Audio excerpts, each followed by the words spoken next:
Hoje eu quero chamar a atenção para um outro assunto bem interessante também. Você lembra quando os caminhoneiros pararam em protesto contra o alto preço do diesel em 2018? Foram apenas 10 dias e todo o país entrou em desespero. Faltaram combustíveis, alimentos nos supermercados e logo surgiu uma solução para voltar à normalidade.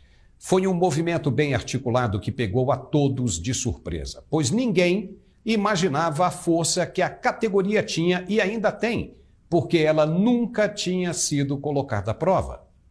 Pois existe uma outra categoria que tem a mesma força que a dos caminhoneiros, com o mesmo poder de destruição e caos. Sabe qual é?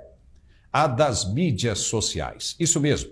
Imagine o que aconteceria no Brasil se todas elas, WhatsApp, Instagram, Facebook, Twitter e tantas outras, muitas pertencentes ao mesmo dono, resolvessem sair do país de uma vez, em solidariedade ao Telegram, ou qualquer uma delas, por estar sofrendo restrições frequentes das autoridades do judiciário.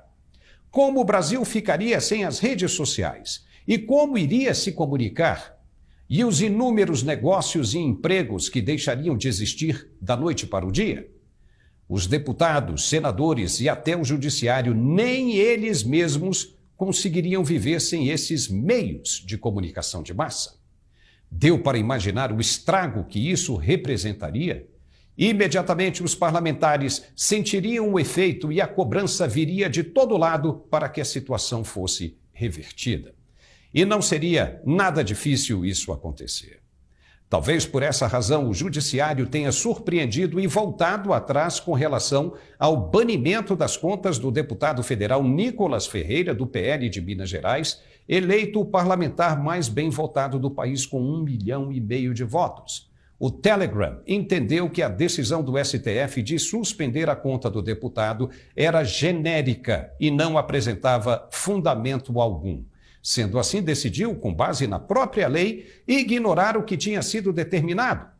Alguém do outro lado deve ter percebido que, em uma queda de braço com essas empresas de mídias sociais, as consequências podem não ser nada agradáveis. Talvez isso sirva de alerta para quem pretende regulamentar o setor, que trabalha com a premissa de liberdade de expressão. O presidente Lula pode estar preparando um novo tiro no pé se insistir em seguir adiante com essa história. E em falar nisso, com 27 dias de mandato apenas, ele já conta com o primeiro pedido de impeachment protocolado na Câmara dos Deputados.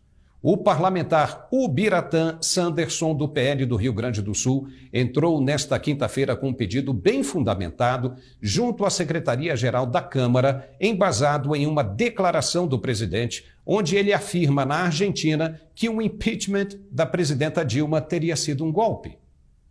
De acordo com o deputado, o presidente cometeu um crime de responsabilidade previsto na Constituição. Não podemos aceitar um presidente que vai lá fora mentir a respeito da democracia brasileira. O processo de impeachment, lá em 2016, percorreu todos os requisitos legais, teve a participação da Câmara, do Senado, do STF, foi divulgado ao vivo para todo o Brasil, de modo que foi um processo rigorosamente legal e constitucional. O deputado Sanderson parece mesmo ter se tornado a primeira pedra no sapato do atual presidente. Além do pedido de impeachment, ele também encaminhou ao Ministério Público e ao Tribunal de Contas da União uma denúncia contra o presidente por improbidade administrativa.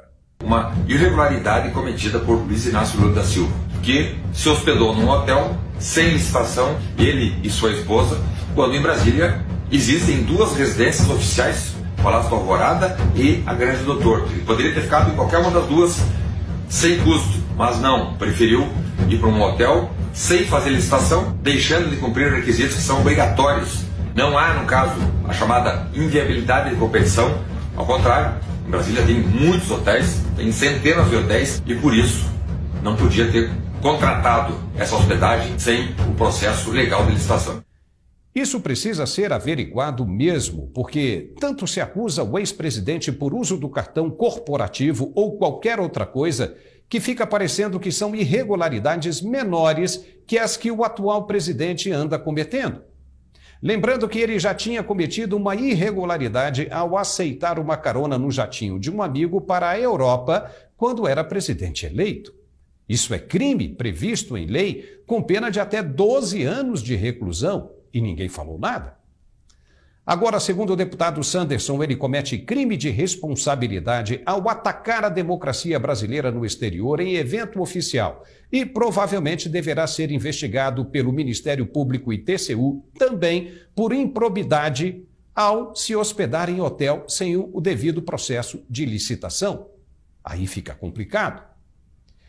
E em falar no ex-presidente, a esposa dele, Michele Bolsonaro, desembarcou em Brasília sem a companhia do marido. Isso já era esperado, pois Bolsonaro não quer correr o risco de ser preso ao pisar novamente no Brasil. O visto dele de permanência nos Estados Unidos deve vencer na semana que vem, na semana que entra. Mas é de se prever que os assessores devam entrar com um pedido de extensão, enquanto reúnem provas suficientes para um possível pedido de asilo político futuro. Bolsonaro deve provar que está sendo perseguido politicamente e permanecer inalcançável fora do país. Isso não impedirá, pelo menos por enquanto, que opositores tratem de extinguir os direitos políticos dele, mesmo Bolsonaro estando fora do país. Para isso, o processo poderia correr à revelia e julgado sem problemas pelo STF. A questão está na data do dia 1º de fevereiro, onde tudo pode mudar. Com a entrada da nova legislatura, que já chega com sangue nos olhos e bem estruturada para reverter as situações que tanto incomodaram a maioria dos brasileiros no fim do ano passado, todo o plano da esquerda pode ir por água abaixo. Para se ter uma ideia, os que são favoráveis ao ex-presidente compõem a maioria do parlamento, e isso pode representar uma reviravolta geral em todos os processos que foram motivo de repercussão em todas as mídias. Rodrigo Pacheco enfrenta dificuldades para um segundo mandato, mesmo a Constituição proibindo uma reeleição da presidência da Casa. O mesmo serve para Arthur Lira, da Câmara dos Deputados. Se Rogério Marinho for confirmado como o novo presidente da Casa, o primeiro ato dele deve ser mirar nos ministros do Supremo. De novo, estamos diante de um divisor de águas. Se os atuais presidentes das duas casas permanecerem onde estão, aí o país segue o rumo do que foi planejado pelos que detêm o poder atual. Mas se eles forem trocados, aqueles que com o ferro feriram, poderão com o ferro agora serem feridos também. Por isso, a data é esperada com muita ansiedade e esperança para os que querem um país melhor e mais justo.